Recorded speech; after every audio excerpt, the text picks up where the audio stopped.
Ecos de Orcus. A5. Capítulo 1. Parte 1. El mensaje global. Cronología horaria de los acontecimientos. Hora 00. Tierra. Año 2086. La humanidad había dejado de mirar las estrellas con curiosidad romántica.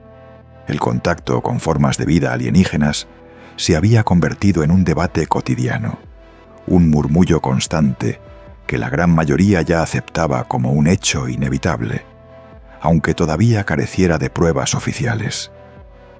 Pero el 26 de marzo de 2086, el mito se extinguió definitivamente para dar paso a una realidad aterradora. El planeta entero recibió un mensaje a las 19:42, hora global. No fue un ataque coordinado de potencias gubernamentales, ni el ataque de un grupo de hackers rebeldes. Fue algo mucho más galáctico. Una onda sonora de señal desconocida se infiltró en cada infraestructura tecnológica del mundo. iPhones de última generación, visores de realidad extendida, terminales holográficas e incluso los dispositivos como radios analógicos y televisores obsoletos emitieron un mensaje que se traducía automáticamente a todos los idiomas conocidos. Con una voz procesada, pero extrañamente orgánica y amable, que llenó las conciencias de 8.000 millones de personas. Terrícolas. Somos visitantes lejanos de la galaxia Orcus A5. Nuestra especie se llama Vitra. Les traemos un mensaje urgente. Su planeta enfrentará la extinción. Los Urgas, una raza galáctica depredadora, codician la energía vital que ustedes poseen y quieren consumirlos. Nosotros, los Vitra, pertenecemos a la Unión Galáctica, una coalición cósmica compuesta por 10 civilizaciones, forjada para resistir el avance de los Urgas. Ustedes podrían ser aliados valiosos en esta lucha. Nuestra nave espacial entrará en su atmósfera en 5 minutos terrestres mediante un salto interestelar. Sin embargo, permanecerá solo 24 horas. Luego la voz cambió a un tono severo. Envíen embajadores si desean conocer más detalles. Si deciden no hacerlo, nos iremos en paz, pero les advertimos, no nos ataquen. Tenemos la capacidad de defendernos. Buscamos una alianza, no una conquista. El mensaje comenzó a autorrepetirse en un bucle infinito, resonando en todos los idiomas del mundo simultáneamente. Cada habitante de la Tierra, desde las cumbres del Himalaya hasta las profundidades de las metrópolis, escuchaba la advertencia en su propia lengua materna. Sin embargo, una vez que la secuencia inicial terminó, la señal dejó de estar bloqueada. Y desde ese momento fue posible interrumpirla, cambiarla o silenciarla. Mientras el mensaje de los Vitra seguía resonando en cada rincón de la Tierra, el orden mundial se volvió un caos en cuestión de segundos. Las potencias reaccionaron ante la magnitud de lo desconocido. En Washington, D.C., el silencio en el despacho oval fue absoluto, solo roto por el sonido seco del cristal rompiéndose cuando el presidente dejó caer su copa de bourbon. El líquido se esparció sobre la alfombra, mientras sus ojos permanecían clavados en el holograma que flotaba sobre su escritorio. En Beijing, el Consejo Central paralizó instantáneamente su sesión de estrategia cuántica. Los rostros de los líderes quedaron iluminados por el brillo azulado del mensaje alienígena. Moscú reaccionó, y en apenas 47 segundos, el Kremlin activó todos sus misiles hipersónicos. Los sistemas se encendieron y los silos quedaron abiertos, manteniendo las ojivas en alerta máxima y en espera de órdenes ante cualquier hostilidad. La tecnología de defensa planetaria japonesa emergió a la superficie. Extendieron su red orbital láser Sanpei 9, cuyas lentes comenzaron a alinearse en el espacio buscando el objetivo. Al otro lado del mundo, Brasil activó el domo energético amazónico, cubriendo la selva con una barrera de protección. En Chile, las puertas blindadas del Horizon Alpha se sellaron herméticamente, dejando sus búnkeres militares bajo tierra en un aislamiento total. El mensaje y la situación se vivieron de manera distinta en cada lugar del planeta. Santiago, Chile. Instalaciones del Centro Militar Bravo, subsuelo 7B. En la profundidad del complejo, el capitán David Romero se encontraba en medio de una sesión de entrenamiento de alta intensidad. Ejecutaba movimientos precisos con el kata, un guantelete milenario cuya tecnología se fusionaba con su disciplina marcial. Frente a él, los drones de combate zumbaban, buscando una apertura, pero Romero era más rápido. Un puñetazo devastador impactó de lleno en un dron, partiendo una placa de titanio reforzado como si fuera cristal. En ese instante de impacto, su guantelete vibró con un sonido anómalo, un zumbido que Romero no reconocía. Gustavo, oficial militar, amigo cercano y subalterno de Romero, irrumpió en la sala de entrenamiento con el rostro en pánico. Su voz retumbó en las paredes de hormigón. Romero, interrumpe todo. Quítate los guanteletes. Todos los sistemas fueron hackeados. Al mismo tiempo, el visor táctico de Romero se saturó. La interfaz de combate desapareció, siendo reemplazada por el flujo masivo de datos del mensaje Vitra. Lejos de entrar en pánico, Romero intentó congelar la secuencia en su pantalla ocular, pero no lo logró, y se preguntó para sí mismo: ¿qué tipo de mensaje es este? Romero tocó el control lateral de su visor, intentando establecer un canal de comunicación interna con el centro de comando. Base, confirmen origen de la señal. Sin embargo, no hubo respuesta. El sistema de comunicaciones estaba muerto, reemplazado por un denso ruido estático que inundaba la frecuencia. Romero se despojó de sus guanteletes y de su visor, y miró fijamente a Gustavo para darle una orden. Vamos a la sala del centro de comando central. Esta es una situación de máxima prioridad. Volcán Mauna Kea, Hawái. En la cima del volcán, dentro de la cúpula del observatorio, la doctora Lena Crawford se encontraba absorta en una compleja observación espacial. Sus ojos seguían con precisión los flujos de datos de un cometa. Calibraba las fluctuaciones de agujeros de gusano que generaba a su paso. Todo lo observaba a través del telescopio James Webb II. De repente, la estabilidad de su espacio de trabajo se quebró.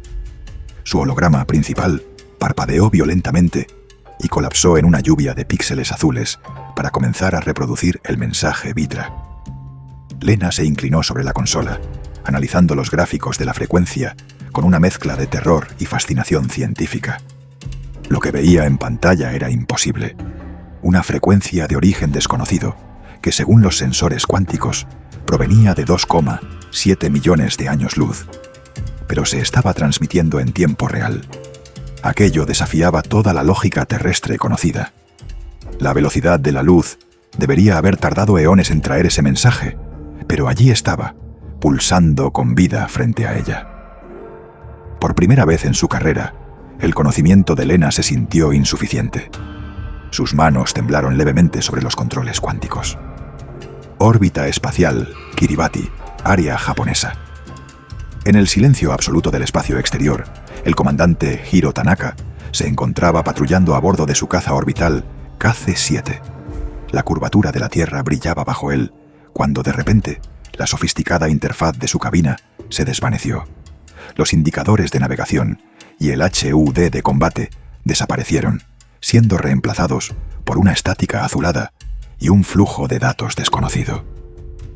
Jairo ajustó los controles de su casco y presionó el comunicador con urgencia. Base de control, perdí HUD.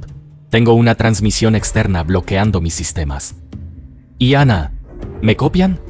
Repito, aquí Tanaka. ¿Alguien me copia? Sin embargo, sus palabras se perdieron en el vacío. En el centro de mando de la base Iana, nadie lograba escuchar la voz del comandante. Los técnicos y oficiales permanecían inmóviles, con los auriculares puestos, incapaces de procesar nada que no fuera el mensaje de los Vitra que había secuestrado cada canal de comunicación de la agencia. Hiro estaba en un predicamento, pilotando un caza orbital a ciegas mientras el mensaje Vitra resonaba en sus oídos. El Cairo, Egipto, Centro Tecnológico de Estudios Morfeo. En el corazón del laboratorio, la doctora Amira El Sayed se encontraba sumergida en una cápsula neuronal, desconectada del mundo físico, pero unida a su más grande creación, Morfeo. Desde el año 2082, Morfeo ostentaba el título de ser la primera inteligencia artificial autoconsciente y reconocida oficialmente por la ONU como ser sintiente, un nexo de tecnología y vida. De pronto, la red neuronal de Morfeo vibró. Procesó el mensaje Vitra en apenas 0,03 segundos, una velocidad solo posible por su alta capacidad de cálculo. La voz de Morfeo resonó en la mente de Amira con un matiz de auténtica sorpresa. Amira, este mensaje no es código, es un patrón resonante puro. Mi núcleo lo reconoce como un códec similar. No, es incluso superior al mío. Amira, sintiendo el pulso nervioso de Morfeo a través de la conexión neural, respondió con una voz llena de asombro. No puede ser. Eso significa... Morfeo la interrumpió con un tono serio. Exacto. Significa que el emisor de este mensaje posee un nivel tecnológico bastante superior a todo nuestro planeta. Teotihuacán, México, Pirámide del Sol. Bajo la sombra de las pirámides, Sofía Torres ensayaba con su flauta nahua, buscando la resonancia perfecta entre las estructuras milenarias. El silencio de la tarde se rompió cuando su afinador digital parpadeó erráticamente y colapsó por completo. De pronto, la voz de los Vitra comenzó a resonar desde un altavoz, y también desde las mismas piedras de la zona arqueológica. Sofía reaccionó con rapidez, sacó una grabadora y comenzó a registrar el mensaje mientras documentaba vocalmente sus impresiones. Este mensaje no son solo palabras, es música matemática. Son frecuencias que nunca escuché en mi vida. Mientras Sofía registraba sus interpretaciones del códex alienígena, sus dedos de la mano izquierda comenzaron a moverse, simulando sinfonías invisibles en el aire, como si intentara seguir una partitura que solo ella podía percibir. Budapest, Hungría, Universidad Etnos. En el auditorio principal, el profesor Elliot Varga dictaba su cátedra sobre ética sintiente ante una audiencia de 240 estudiantes holográficos que llenaban las gradas virtuales. La demostración de consciencia cuántica que proyectaba en el centro del aula se desvaneció en un parpadeo y uno a uno los 240 alumnos fueron desconectados del servidor, dejando a Varga completamente solo, pero con el mensaje Vitra reproduciéndose y resonando por toda el aula. Elliot reflexionó sobre la situación y habló en voz alta para sí mismo, dejando que sus pensamientos llenaran el aula desierta. Un mensaje así no es propio de una invasión. La primera pregunta de ética real que debemos hacernos en este caso es: ¿podemos confiar en un mensaje desconocido? El profesor caminó lentamente por el estrado, con la mirada fija en los datos alienígenas, mientras llegaba a una conclusión inevitable. La historia humana está a punto de tener una nueva revolución ético-moral. Madrid, España, cumbre hídrica orbital. En el centro del salón de conferencias, la senadora Elena Ríos lideraba la negociación de los tratados de agua espacial con los representantes de 47 naciones. El debate se cortó cuando la mesa holográfica global, que proyectaba las rutas de suministro hídrico, se saturó con la señal del mensaje Vitra. Elena escuchó la transmisión con calma, procesando cada palabra del mensaje alienígena. En cuanto el mensaje concluyó, se puso en pie y su voz, entrenada para el mando, exhortó a todos los diplomáticos presentes. Diplomáticos, solicito un holomisor de emergencia ONU. Ahora. Cada diplomático comenzó a contactar de inmediato a su presidente o gobernador regente. Mientras tanto, la senadora inició la comunicación con los mandatarios de los países restantes, activando el protocolo global de emergencia de la ONU. Cronología horaria de los acontecimientos. Hora 0005. A bordo de la nave espacial Luminaris, 100 kilómetros sobre el Pacífico Sur. El puente de mando de la Luminaris vibró tras la deceleración del salto espacial. Maizara, la representante Vitra, observó las lecturas de energía mientras los sistemas se estabilizaban en la órbita terrestre. Naizara, la Vitra, anunció. Salto interestelar completado. Integridad de la Luminaris al 100%. Serad, el Saquistra, cuestionó. Los terrícolas están en pánico. ¿Por qué necesitamos a estos especímenes específicamente? Naizara, la Vitra, aclaró. Porque la profecía así lo determina. Además, su caos emocional tiene relación con Godal. Liben lo comprobó en registros antiguos. Zaratax, el Borazar, añadió. Son solo unos primitivos, tanto en aspecto físico como tecnológico. ¿Era necesario que todas las razas viniéramos? Naizara, la Vitra, respondió. Entiendo tu argumento, Zaratax. Son primitivos, es cierto, pero quizás su resonare en ese caos emocional sea especial. Tengo la sensación de que serán aliados valiosos. Según la profecía, cuando los Urgas despierten, su prioridad será asimilarlos de inmediato, y necesitamos entender qué es lo que buscan con tanto anhelo en los humanos. Para una especie de su nivel, la confianza es el pilar de toda cooperación. Por eso, lo más sensato es que empiecen a conocer a los representantes de la Unión. Debemos empezar a forjar esos lazos de confianza ahora.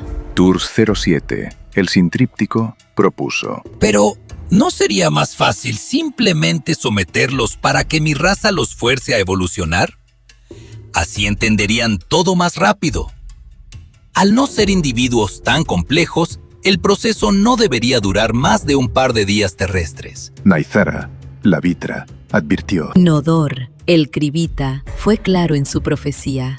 Solo el camino de la unión pacífica con los humanos abre escenarios viables. Si los sometemos por la fuerza, estaríamos saboteando nuestro propio futuro. Kitara, la Eonita, reflexionó. Pero entonces, ¿acaso el futuro ya está decidido? No me opongo a la diplomacia, pero me pregunto, si la historia ya ha sido trazada, ¿qué sentido tiene nuestra voluntad? Si lo profetizado es inevitable, cualquier acción es irrelevante. Surat, el Kribita, sentenció. Te equivocas, Eonita. Existen múltiples líneas y destinos paralelos. El futuro no es un camino único. Los eventos cambian según las elecciones que se tomen. Nuestra función como Kribitas es dar profecías, pero no para asegurarles un único futuro, sino para evitar el peor futuro posible. Si ustedes no toman las decisiones correctas, simplemente les aguarda un futuro terrible. Kul, el Crois, desafió. Ustedes, los Kribitas, creen saberlo todo sobre el tiempo. Nosotros, los Crois, también podemos ver el futuro. Incluso, si lo quisiéramos, podríamos realizar saltos temporales. No sean tan arrogantes con sus profecías. Surat, el Kribita, replicó. Tu comprensión del tiempo en tus 3 dimensiones es una minúscula verdad comparada con la verdad absoluta. Los Crois no son más que nieblas vivientes que distorsionan la luz a su paso, manipulando el espacio-tiempo local para doblar la realidad. Tu poder es solo un agujero de gusano en esta, tu tercera dimensión. Y no usas el salto temporal por el miedo a dejar de existir. Sabes que tú, yo, sería otro distinto al viajar a un tiempo que no te corresponde. Por eso, sigues anclado a esta línea temporal. En cambio, nuestro conocimiento trasciende las 3 dimensiones que nos aprisionan. Kul, el Crois, bufó. Eres demasiado arrogante para hablar, Kribita. Naizara, la Vitra, intervino. Suficiente. Discutir sin un propósito no nos conduce a nada. La decisión está tomada. Esperaremos a los humanos y nos presentaremos ante ellos para que se unan a nuestra unión galáctica. 8 de los 9 representantes de las civilizaciones asintieron, algunos satisfechos y otros con desgana. Sin embargo, Zarataxa permaneció inmóvil. Zarataxa, el Borazar, preguntó. Espera, Naizara. ¿Y qué sucede si nos atacan? Naizara, la Vitra, respondió. La Luminaris tiene potentes escudos. Simplemente nos defenderemos y luego nos iremos sin hacerles daño. Zaratax, el Borazar, se corrigió.